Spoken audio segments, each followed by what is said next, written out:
US China વચ્ચે trade deal થવાની આશાએ કાચા તેલમાં ઉછાળો 2 સપ્તાહના ઉપલા સ્તર સાથે $66 પાર પહોંચ્યું બ્રેન્ટ. નાઇમેક્સ ક્રૂડમાં પણ આવી ખરીદારી.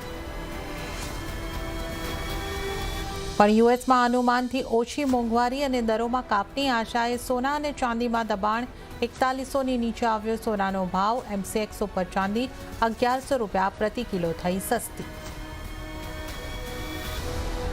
જોકે કોપર ફ્યુચરમાં તેજી આવતા કિંમતો 3 મહિનાના ઉપલા સ્તરે પહોંચી. યુએસ ચાઇના ટ્રેડ ડીલ થવાની આશાએ મેટલ્સને મળી રહ્યો છે સપોર્ટ. સ્થાનિક બજારમાં અન્ય મેટલ્સમાં પણ ખરીદારી. અને નવા વર્ષે પણ માવઠાનો માર. 1 નવેમ્બર સુધી માવઠું પીછો નહીં છોડે. આજે 2 જિલ્લામાં ઓરેન્જ અને 20 જિલ્લામાં યલો એલર્ટ. જગતનો તાત બેહાલ. પાકના નુકસાનથી ખેડૂતોની કમર તૂટી.